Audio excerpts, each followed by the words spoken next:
So this is me, Laurie, and we're making Grandma Sharon's Blintzes. People often call them Blintzes. It's spelled Blintzes,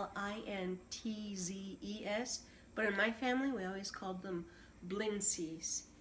And these particular Blintzes are made with sweet cheese, and we'll do the filling first, and then I'm going to go through how to make the crepe part. But like a lot of Eastern European folks, their first language was actually Yiddish. So the Yiddish word for blintzes is actually bletlach. I don't actually like that word, so let's roll into the filling. Come on over.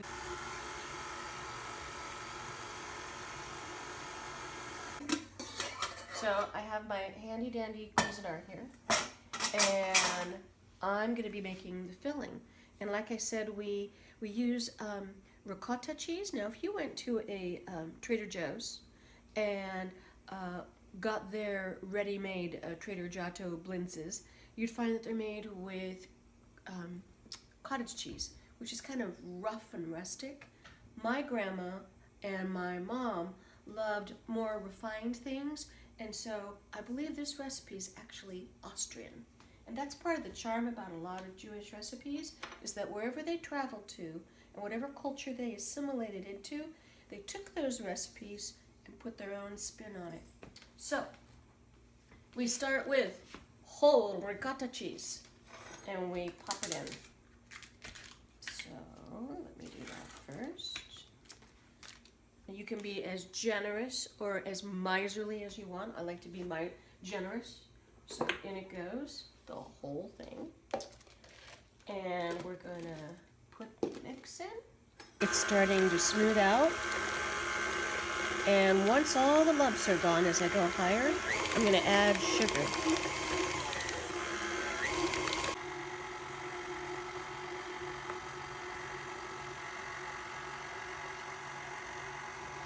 Okay, that was a cup of sugar. And by the way, if I didn't tell you, 2 packages of cream cheese. You can also use Neuchâtel, and this was 32 ounces of ricotta. So we're back. We've got the filling put aside in a smaller bowl that we're going to use once we start to put the crepes and the filling together, but not yet. Now we're going to do the actual crepe mixture. So the ingredients I have are half a teaspoon of kosher salt. And I like kosher salt because it adheres better to the gluten, which is the flour, when the milk hits it. Here I've got 1.5 cups to 2 cups of flour, depending on the thickness. And I like to use regular King Arthur flour. It's the best. I also have a cup of milk and a cup of water. And we'll start those beating. In a stream, add the milk. Whoa! Which I will add more like this, because it's not working for me. So there we go. Got the milk in. Since you saw me last was the milk. So I have the 4 eggs and the milk, and it's nice and frothy in there. And because it's hard for me to pop the flour in, I'm going to add it in 2-3 bunches. And I'm doing that so I can kind of see with my eye how thick is this batter. And the key to crepes, to really good crepes, is no lumps. So if your batter ends up having lumps, go ahead and put it through a sieve. We are back at the hot gas stovetop, my lovely kitchen. And my dear daughter got a brand new little Cuisinart non-stick pan, which is key.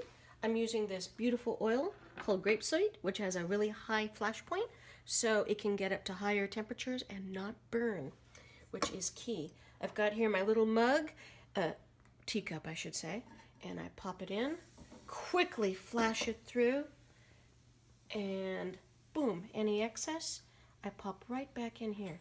And you can see that I've got lumps. But since this is the first time I've done this in a really long time, I'm letting it go. Fully opaque. You can see the steam rising from the liquid as it evaporates. You want to take it and put it right on a tea towel. You can see right there how I've done 2 right there. And I'm going to do this until my batter is completely gone. It's really good to have another person helping you and have two pans going at the same time. But set up two stations with two oils, two little pastry brushes. When I'm trying to figure out how much of my filling I put onto my crepe, I take a huge heaping teaspoonful and I put it about a third of the way up in the center of the crepe.